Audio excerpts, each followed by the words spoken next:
आपके जीवन में दुख नाम की कोई चीज नहीं रहेगी। बस मन को नियंत्रित करने की यह एक आसान विधि को ध्यान से सुनो और समझो। तो चलिए इस विधि को एक कहानी के माध्यम से समझते हैं। दोस्तों, अगर हमारा मन खाली हो जाए तो हम उसमें कुछ ऐसी चीज डाल सकते हैं, कुछ ऐसे विचार डाल सकते हैं जिससे हम अपने मन की बक बक को शांत कर सकते हैं। जो विचारों का सैलाब हमारे मन में चलता रहता है, उन्हें हम बहुत अच्छी तरह रोक सकते हैं। और दोस्तों, अगर एक बार मन की बक बक रुक जाए तो फिर हम मन से जो चाहे वो करवा सकते हैं। इसीलिए अगर आप मन की बक बक को शांत करवाना चाहते हो तो इस कहानी को आखिर तक जरूर सुनिएगा। एक नगर की बात है। उस नगर में एक नौजवान युवक रहता था। उसका नाम विकास था। उसे एक समस्या थी और उसकी समस्या यह थी कि उसका मन हर समय भटकते रहता था। उसके मन में हर समय कोई न कोई नकारात्मक विचार चलते रहते थे। उसके मन की बकबक कभी शांत नहीं होती थी। वो जब भी कुछ सोचकर करता तो कुछ अलग ही कर देता। कभी वो अपने अतीत के बारे में सोचकर पछताता था कि काश मैंने उस काम को उस समय कुछ ऐसा कर दिया होता, उस काम को वैसा कर दिया होता। या फिर वो अपने भविष्य के बारे में सोचता रहता और डरता रहता कि कहीं भविष्य में ऐसा हो गया तो क्या होगा, कहीं मैं असफल हो गया तो क्या होगा, अगर मुझसे कोई गलती हो गई तो लोग मेरा मजाक उड़ाना शुरू कर देंगे। और ऐसे ही कई सारे नकारात्मक और असफलता से भरे विचार उसके मन में आते रहते थे। विकास हमेशा ही अपने विचारों में खोया रहता। वह अपने विचारों से मुक्ति पाना चाहता था। विकास चाहता था कि उसके मन में कोई भी फालतू विचार कभी भी ना आए, लेकिन हर समय विचारों का सैलाब उसके मन में उठता ही रहता। इसीलिए जीवन में वो बहुत परेशान हो गया था। फिर एक दिन उसे किसी ने बताया कि यहाँ पास के ही जंगल में एक बौद्ध भिक्षु रहते हैं, उसके पास जाओ, वो तुम्हारी मानसिक समस्या का समाधान अवश्य कर देंगे। यह सुनकर विकास तुरंत ही बौद्ध भिक्षु के पास चला जाता है और अपनी सारी समस्या उन्हें बताता है। बौद्ध भिक्षु भी विकास की बातों को बड़े ही ध्यान से सुन लेते हैं और उसे कहते हैं कि तुम मुझसे क्या जानना चाहते हो।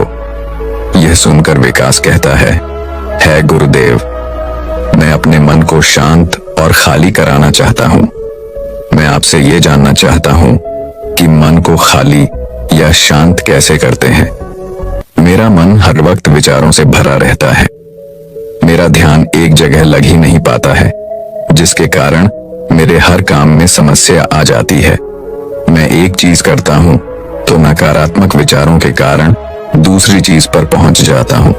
मेरा मन एक जगह ठहरता ही नहीं है और यूं ही हर दिन मेरे मन में हजारों विचार चलते रहते हैं। और यह कब होता है, क्यों होता है, मुझे कुछ पता नहीं चलता। बहुत देर बाद मुझे एहसास होता है कि मैं क्या करने बैठा था और मैं क्या कर रहा हूं। गुरुदेव, मैं अपने मन के विचारों से खाली कर देना चाहता हूं। मैं चाहता हूं कि मेरे मन में एक भी विचार ना आए। जब मैं चाहूं तभी मेरे मन में विचार आए।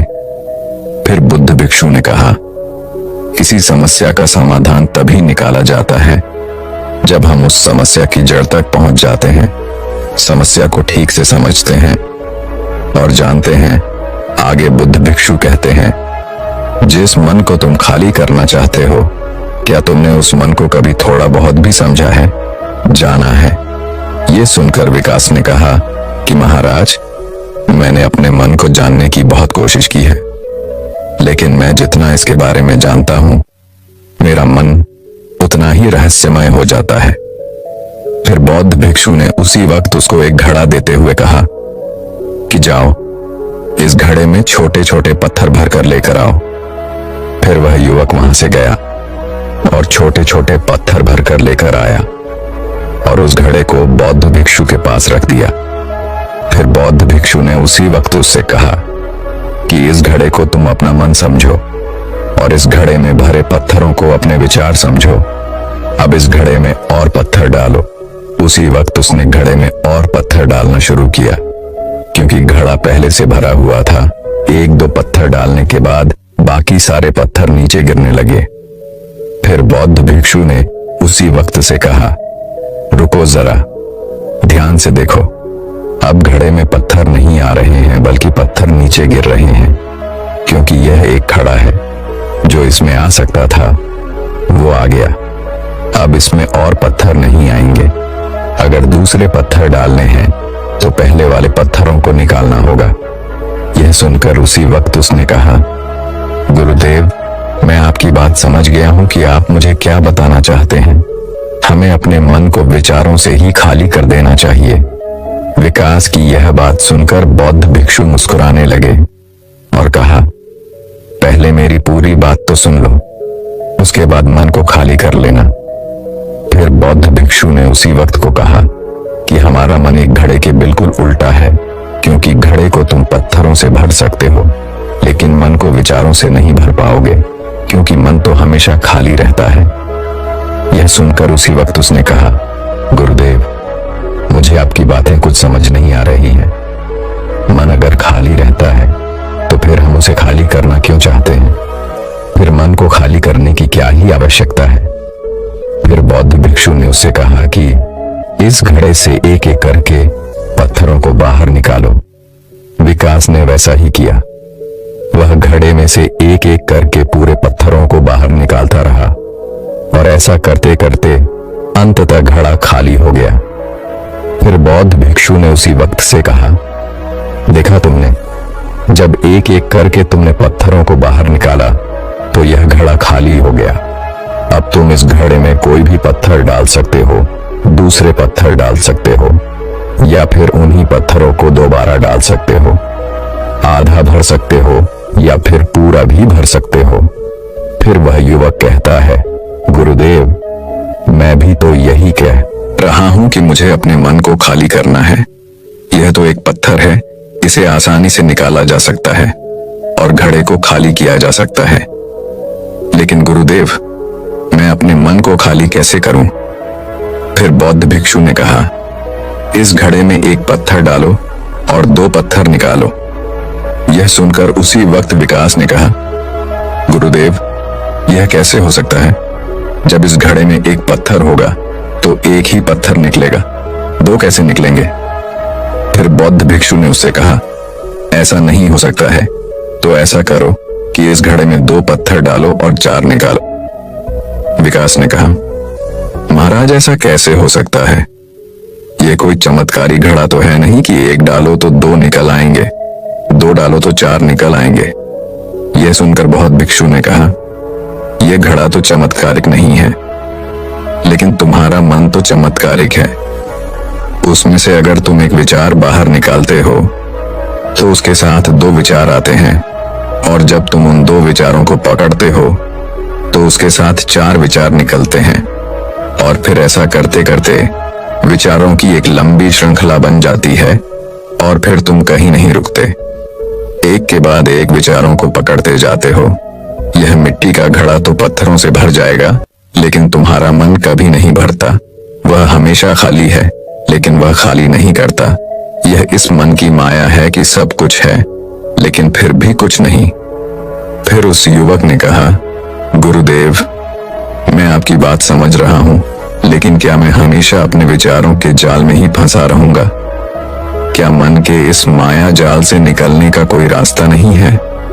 फिर बौद्ध भिक्षु ने कहा, इस मिट्टी के घड़े में आधे पत्थर भर दो। फिर उसी वक्त विकास ने ऐसा ही किया। फिर बौद्ध भिक्षु ने कहा, अब इन पत्थरों में से कोई एक पत्थर चुनो और उस पत्थर की एक छोटी सी मूर्ति बनाकर मुझे दे दो। मैं जानता हूं कि तुम एक अच्छे कलाकार हो। विकास ने एक पत्थर निकाला और उस पत्थर को बौद्ध भिक्षु के सामने ही तराशने लगा। पत्थर को तराशते वक्त उसे लगा कि यह पत्थर अच्छा नहीं है। फिर उसने दूसरा पत्थर घड़े से निकाला, लेकिन उसे वो पत्थर भी पसंद नहीं आया। फिर उसने तीसरा पत्थर निकाला, लेकिन वो तीसरा पत्थर भी उसे पसंद नहीं आया। उसका रंग अच्छा नहीं था। ऐसा करते करते उसी वक्त उसने सारे ही पत्थरों को बाहर निकाल दिया। उसी वक्त उसको ऐसा करते हुए बौद्ध भिक्षु बड़े ही ध्यान से देख रहे थे। फिर बौद्ध भिक्षु ने उससे कहा कि जो तुमने सबसे पहले पत्थर निकाला था, उस पत्थर को यह समझकर तलाश दो कि इसके बाद तुम्हारे पास कोई और पत्थर नहीं है और यह एक ही पत्थर तुम्हारे पास है। फिर उसी वक्त से, जैसा गुरुदेव ने कहा, उसी एक पत्थर को लेकर तलाशना शुरू किया और उसने उस पत्थर से एक बहुत ही सुंदर मूर्ति बनाई और बौद्ध भिक्षु को भेंट की और बौद्ध भिक्षु से कहा, गुरुदेव, इस पत्थर से इतनी सुंदर मूर्ति बन सकती थी, मैं ये सोच भी नहीं सकता था। उस युवक की बात सुनकर बौद्ध भिक्षु ने कहा कि जब तुम्हारे पास और कोई दूसरा विकल्प नहीं होता है, तब हम उस विकल्प में ही संपूर्ण ऊर्जा लगाते हैं और उसी को सबसे बेहतर बनाते हैं। और जब हमारे पास कई सारे विकल्प होते हैं तो हम पत्थर चुनते भी नहीं और मूर्ति बनती भी नहीं। हमारा मन भी एक विचार के पीछे हजारों विकल्प खोल के रख देता है और एक मुख्य विचार को छोड़कर उन हजारों फालतू के विचारों में उलझकर हम रह जाते हैं। फिर उसी वक्त उसने कहा, गुरुदेव, मैं आपकी बातों को बहुत अच्छे से समझ गया हूं, लेकिन अब मुझे क्या करना चाहिए? कृपया आप मेरा मार्गदर्शन करें। बौद्ध भिक्षु ने उसी वक्त उससे कहा कि मन को खाली करना, साफ करना 1-2 दिन का काम नहीं है, यह बहुत लंबी प्रक्रिया है। तो क्या तुम इसके लिए तैयार हो? वह युवक कहता है, जी गुरुदेव, तैयार हूं, चाहे कितनी भी लंबी प्रक्रिया क्यों ना हो। फिर बौद्ध भिक्षु ने उसी वक्त से कहा कि मन को खाली और नकारात्मक विचारों से दूर रखने के 6 तरीके हैं। आओ उन्हें एक एक करके समझते हैं। पहला तरीका है कि ऐसे लोगों का साथ छोड़ दो जो तुम्हें कमजोर, पिछड़ा हुआ, लक्ष्यहीन महसूस कराए। अक्सर हमारे आसपास ऐसे लोग होते ही हैं जो हमारे पद और धन में ऊपर होते हैं और इसी पद और धन के घमंड में वह अपने नीचे के लोगों को कुछ भी नहीं समझते। इसलिए ऐसे लोगों के पास रहना ही नहीं चाहिए और ऐसे लोग अपने से छोटे लोगों को हमेशा यही महसूस कराते हैं कि आप कितने छोटे हैं और इसीलिए वो छोटे लोग अपने जीवन में कुछ बड़ा हासिल कर ही नहीं सकते। इसके अलावा कई बार हमारे मित्र और घर परिवार के सदस्य भी ऐसे होते हैं जो अक्सर हमें छोटा महसूस कराते हैं, हमें नीचा दिखाने की कोशिश करते हैं, लोगों के सामने हमारा मजाक बनाते हैं। तो ऐसे लोगों से जितना दूर हो सके उतना दूर रहो। ये लोग ऐसे होते हैं कि तुम्हारी नजरों से तुम्हारी गिराना की दूर करके तुम्हें लक्ष्यहीन बनाते हैं और फिर तुम्हें खुद की काबिलियत पर शक होना शुरू हो जाता है। तुम्हारे अंदर खुद के प्रति नकारात्मक भावनाएं आ जाती हैं और ये नकारात्मक विचार तुम्हें मानसिक तनाव और चिंता की ओर ले जाते हैं। फिर बौद्ध भिक्षु दूसरा तरीका बताते हुए कहते हैं कि तुम बहुत ही कम और चुनिंदा लोगों को ही अपना मित्र बनाओ। ऐसे लोगों को ही अपना मित्र बनाओ जिससे तुम कुछ सीख सकते हो, जिनकी तुम इज्जत कर सकते हो, जो तुम्हारी भावनाओं को समझ सके, जिनकी सोच तुमसे मेल खाती हो, जो जीवन में तुम्हें आगे बढ़ने में सहायता करे। हमारे जीवन और चरित्र में हमारे माँ बाप के बाद हमारे मित्रों का ही सबसे ज्यादा योगदान होता है। इसीलिए मित्रों का सही होना भी बहुत आवश्यक है। ऐसा कहा भी जाता है, तुम उन 5 लोगों का प्रतिबिंब हो जिनके साथ तुम सबसे ज्यादा वक्त बिताते हो। अगर तुम्हारे आसपास के 5 लोग जिनके साथ तुम सबसे ज्यादा वक्त बिताते हो वे ईमानदार हैं, तो तुम भी धीरे धीरे ईमानदार होना शुरू कर दोगे। और अगर वो 5 लोग अमीर हैं, तो तुम भी धीरे धीरे अमीर बनना शुरू कर दोगे। कहने का अर्थ यही है कि तुम वैसा ही बन जाते हो जिस तरह के लोगों के साथ तुम अपना समय व्यतीत करते हो। किसी महान दार्शनिक ने कहा था कि तुम मुझे किसी भी इंसान के मित्रों से मिलवा दो, मैं उसके मित्रों को देखकर उस इंसान का भविष्य बता दूंगा। हमारी सबसे बड़ी समस्या यह है कि हम लोगों को ना नहीं बोल पाते हैं। जिन लोगों के साथ हम रहना पसंद भी नहीं करते हैं, ना चाहते हुए भी हमें उन नकारात्मक लोगों के साथ वक्त बिताना पड़ता है। इसीलिए सबसे पहले हमें अपनी जिंदगी में उन लोगों को ना कहना आना पड़ेगा जिनके साथ रहकर हमें लगता है कि यह हमारी जिंदगी खराब कर रहे हैं। अगर यह हमारी जिंदगी में ना हो तो शायद हम ज्यादा खुश रहेंगे। बौद्ध भिक्षु आगे कहते हैं, तीसरा तरीका है कि तुम कभी भी अपना अतीत नहीं बदल सकते, लेकिन तुम अपना भविष्य अवश्य बदल सकते हो। इसीलिए तुम्हें पूरी तरह से वर्तमान में रहते हुए उन चीजों पर, उन कामों पर ध्यान दो जो तुम्हारे नियंत्रण में हैं, जिन्हें तुम आज कर सकते हो, अभी कर सकते हो। बौद्ध भिक्षु कहते हैं, मेरी एक बात हमेशा याद रखना, केवल वर्तमान में रहकर भविष्य को संवारा जा सकता है, अतीत में रहकर नहीं। इसीलिए वर्तमान में जीने की आदत डालो। चौथा तरीका है कि तुम स्वस्थ और पौष्टिक खाना खाओ। हमारा शरीर ऊर्जा से चलता है और हम जैसा खाना खाएंगे वैसे ही ऊर्जा हमारे शरीर को मिलेगी। अगर हमारा शरीर स्वस्थ नहीं रहेगा तो हमारा मन स्वस्थ कैसे रहेगा? जब शरीर कमजोर और बीमार रहता है तो मन में कई सारे नकारात्मक विचार आते हैं और स्वस्थ शरीर में स्वस्थ दिमाग का वास होता है। इसीलिए शरीर को स्वस्थ और मजबूत रखना हमारी जिम्मेदारी है। बौद्ध भिक्षु कहते हैं कि पांचवा तरीका यह है कि रोज ध्यान करो। ध्यान करने का सबसे उपयुक्त समय सुबह या फिर रात को सोने से पहले होता है, लेकिन अगर तुम्हें ध्यान में गहरा जाना है तो सबसे उपयुक्त समय रात का ही होता है।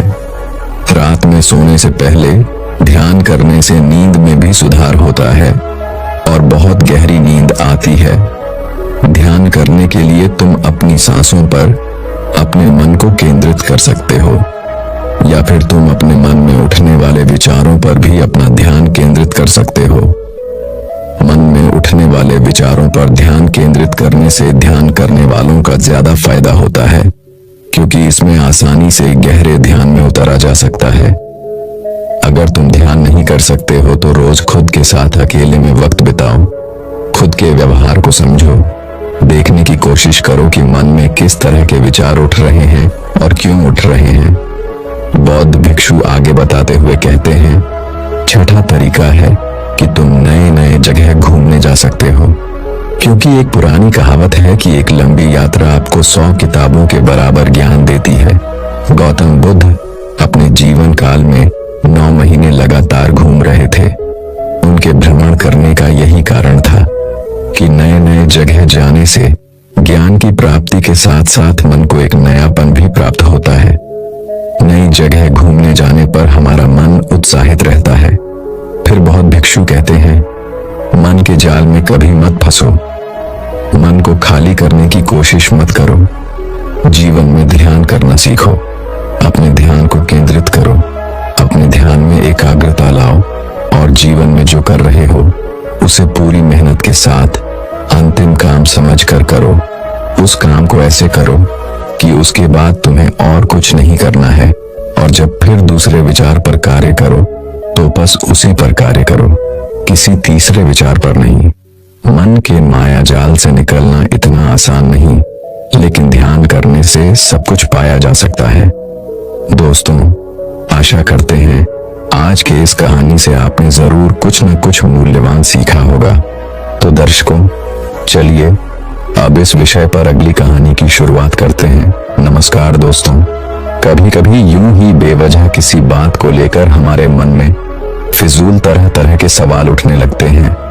अगर कभी कोई हमें कुछ बात कह देता है तो वह बात हमारे मन में बार बार घूमती रहती है और उस बात को लेकर हम अक्सर बहुत तनाव में आ जाते हैं, और इस वजह से हमारी सेहत पर इसका बहुत बुरा असर पड़ता है।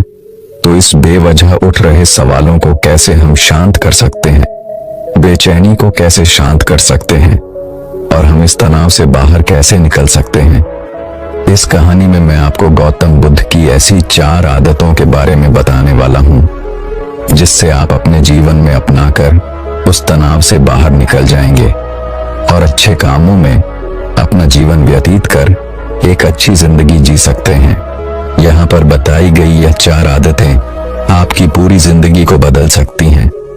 अगर आप इन 4 आदतों को अपने जीवन में अपना लेते हैं तो फिर आप अपने जीवन को एक खुशहाल जिंदगी में बदल देंगे और फिर आपका मन कभी भी बेचैन नहीं होगा। ना ही उदास रहेगा और ना ही बेफजूल के कामों में व्यस्त रहेगा। तो आइए इस कहानी को शुरू करते हैं। एक बार एक बौद्ध भिक्षु किसी पेड़ के नीचे ध्यान कर रहा था। तभी एक राजकुमार उस भिक्षु के पास आता है और उनसे कहता है, हे महोदय, आप हमेशा कहते रहते हैं कि ध्यान करो, लेकिन मेरे लिए ध्यान करना तो दूर की बात है। मैं कुछ समय के लिए अपनी आंखें बंद करके शांति से भी नहीं बैठ पाता हूं। मेरा मन इतना बेचैन है कि ये हर समय कुछ न कुछ सोचता रहता है। मैं जब भी ध्यान करने बैठता हूं तो मेरे अंदर विचारों का तूफान आने लगता है। लोगों के बारे में सोचकर, अपने जीवन की बीती घटनाओं के बारे में और अपने भविष्य के बारे में, और ऐसी ही ना जाने कितने सारे अजीबोगरीब विचार लगातार मेरे मन में आते रहते हैं। मैं इन्हें रोकने की बहुत कोशिश करता हूं, लेकिन जब मैं इन्हें रोकने के लिए ध्यान करने की कोशिश करता हूं तो मेरा मन अशांत होने लगता है और फालतू की बातें मन में उठने लगती हैं। तो मैं ध्यान को तोड़कर बैठ जाता हूं। इतनी बातें कहने के बाद वह उस बौद्ध भिक्षु की ओर देखता है और कहता है, महोदय, कृपा करके आप मेरी इस समस्या का कोई समाधान बताएं। यह सुनकर भिक्षु ने कहा, मैं क्या समाधान बता सकता हूं? सोचो, तुम्हारा ही मन है, लेकिन यह तुम्हें कुछ देर तक आंख बंद करके बैठने भी नहीं देता है। तुमने अपने इस मन को कितना आजाद कर रखा है? राजकुमार ने कहा, महोदय, मैंने बहुत सोचा, लेकिन मुझे अपनी समस्या का कोई समाधान समझ नहीं आया। इसीलिए मैं आपकी शरण में आया हूं। अब आप ही कोई रास्ता दिखाइए। वृक्षों ने कुछ देर तक राजकुमार के चेहरे की तरफ बड़े ध्यान से देखा और फिर कहा, ठीक है, मैं तुम्हें अपने स्वामी गौतम बुद्ध की बताई गई 4 आदत के बारे में बताऊंगा। अगर तुम ये 4 आदतें छोड़ दोगे तो फिर तुम्हारा मन लगने लगेगा और तुम्हें कभी भी बेचैनी नहीं होगी। राजकुमार पूरे ध्यान लगाकर उस बौद्ध भिक्षु की बातें सुनने लगा। भिक्षु ने कहा, पहली आदत यह है कि दूसरों के मन को पढ़ना छोड़ दो। तुम और तुम्हारे जैसे ज्यादातर लोग यही गलती करते हैं कि वो दूसरों के मन की बातों को पढ़ने का प्रयास करते हैं। जैसे कि अच्छा, सामने वाला मेरे बारे में ऐसा सोच रहा है, और यही एक आदत तुम्हें सबसे ज्यादा बेचैन और परेशान करती है। ज्यादातर समय पर लोग दूसरों के मन की बातों को गलत और नकारात्मक तरीके से ही पढ़ते हैं। जैसे कि लोग अक्सर सोचते हैं कि दूसरे लोग उनकी तरक्की से जलते हैं, उसे नीचा दिखाना चाहते हैं, उसे पसंद नहीं करते, उसकी मदद नहीं करना चाहते, और ऐसी ही ना जाने कितनी सारी नकारात्मक बातें यह लोग दूसरों के प्रति अपने अंदर बैठा लेते हैं। फिर उनके बारे में ही सोचते रहते हैं, उनसे बदला लेने के तरीके सोचते रहते हैं, उन्हें नीचा दिखाने के मौके ढूंढते रहते हैं, और दूसरों के प्रति यही नकारात्मक सोच इन्हें दुखी करती है। और फिर ये लोग बेचैनी महसूस करते हैं, इसलिए दूसरे लोग क्या सोच रहे हैं इसका अनुमान लगाना बंद करो। दूसरे लोगों के मन के विचारों को पढ़ने की कोशिश करना बंद करो। अगर पढ़ना ही है तो खुद के विचारों को पढ़ना शुरू करो कि तुम्हारे अंदर क्या चल रहा है। कहीं तुम नकारात्मक सोच, शिकायत या बुराई करने जैसी आदतों के शिकार तो नहीं हो रहे हो। फिर बौद्ध भिक्षु ने कहा, दूसरी आदत यह सोचना कि अगर असफल हो गए तो लोग क्या कहेंगे, कहीं लोग मुझ पर हंसेंगे तो नहीं। जो हंस रहा है उसे हंसने दो। लोगों की असफलता पर हंसने तो लोगों का धर्म है, क्योंकि अगर तुम सफल हो जाते तो यही वो लोग हैं जो तुम्हारी तारीफ करते, तुम्हें सम्मान देते, तुम पर गर्व करते। अगर तुम अपनी सफल होने पर दूसरों से तारीफ की उम्मीद करते हो तो अपनी असफलता पर उनके हंसने से तुम्हें दुखी नहीं होना चाहिए। और समस्या ही यही है कि हम इंसान असफलता को बुरा मानते हैं, जबकि असफल होना सफल होने से भी ज्यादा जरूरी है। क्योंकि बिना असफल हुए सफल इंसान के अंदर घमंड और दूसरों को खुद से छोटा समझने की भावना पैदा होती है, जबकि असफलता हमें विनम्र रहना, धैर्य रखना और लगातार प्रयास करना सिखाती है। इसलिए असफलता को बुरा मत समझो, और अगर तुम्हारे काम में असफल होने की संभावना नहीं है तो इसका अर्थ है कि तुमने अपना लक्ष्य अपनी क्षमताओं से छोटा बनाया है। और अगर लोग तुम पर हंस नहीं रहे, तुम्हें ताने नहीं मार रहे हैं, तुम्हारी बुराई नहीं कर रहे हैं, तो इसका मतलब तुम अंदर से मरे हुए हो। तुम अपने मानसिक सीमाओं से बाहर जाकर कुछ नया करने का प्रयास नहीं कर रहे हो, क्योंकि असफल भी वही होता है जो कुछ नया करने का प्रयास करता है। और एक बात हमेशा याद रखना, अगर तुम्हारे अंदर असफल होने का साहस नहीं है तो तुम कभी भी कोई भी बड़ा लक्ष्य हासिल नहीं कर पाओगे जो तुम करना चाहते हो। इसलिए असफल होने और लोगों के हंसने से डरना बंद कर दो। बौद्ध भिक्षु ने आगे कहा कि तीसरी आदत यह है कि बेवजह समय को बर्बाद करना छोड़ दो। लोगों को लगता है कि वह समय को काट रहे हैं, लेकिन असल में समय हर बार उन्हें काट रहा है। लोगों के द्वारा समय को व्यर्थ के कामों में बर्बाद करने का केवल एक ही कारण है, और वह यह है कि उन्हें लगता है कि उनके पास बहुत समय है, जबकि सच्चाई यह नहीं है। क्योंकि उनसे पहले वाले लोगों को भी यही लगता था कि उनके पास बहुत समय है, लेकिन उन्हें पता नहीं चल पाया कि कब समय बीत गया और उनका बुलावा आ गया। और जबकि सारा जीवन व्यर्थ के कामों में बर्बाद कर दिया और फिर इस दुनिया से बिना खुद को जाने बिना इस जीवन की सच्चाई को समझे वह चले गए। इसलिए जब तक यह जीवन है, इससे अच्छे कामों में लगाओ, खुद को जानने में, दूसरों की मदद करने में, लोगों को सही राह दिखाने में, मानवता के कल्याण में। और दूसरी बात, समय को बर्बाद करने से आज तक किसी को खुशी नहीं मिली है। हालांकि समय काटने से तुम्हें क्षण भर की खुशी तो महसूस हो सकती है, लेकिन जब तुम्हें होश आता है और तुम देखते हो कि कितना सारा समय बर्बाद किया जा चुका है, तब तुम्हें खुद पर क्रोध आता है और तुम पश्चाताप के भाव से भर जाते हो।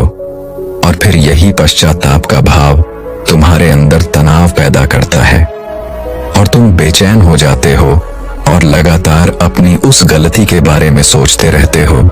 फिर तुम्हारा किसी भी काम में मन नहीं लगता और तुम उदास रहने लगते हो, और यह चक्र लगातार चलता रहता है जिसकी शुरुआत हुई थी समय को काटने से।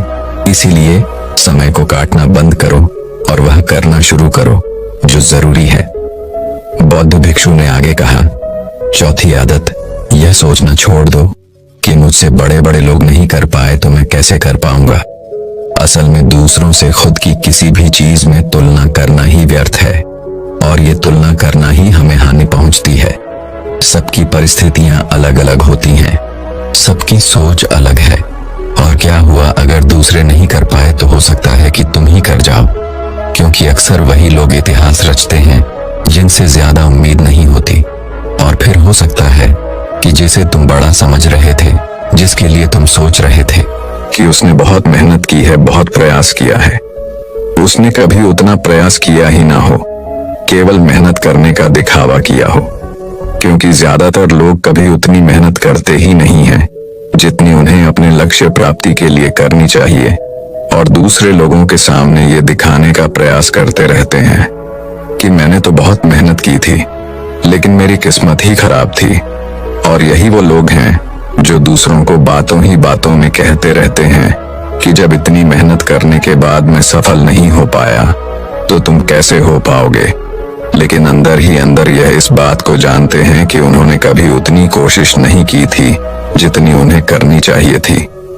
ये बस दूसरों की नजरों में अपनी इज्जत बचाने के लिए और इस डर से कि कहीं दूसरा व्यक्ति इनसे आगे ना निकल जाए, यह अपने अधूरे प्रयास से घबराते रहते हैं और दूसरों को डराते रहते हैं कि जब मैं नहीं कर पाया तो तुम कैसे कर पाओगे। इसलिए किसी दूसरे असफल व्यक्ति को देखकर यह सोचना छोड़ दो कि तुम भी कहीं असफल हो जाओगे।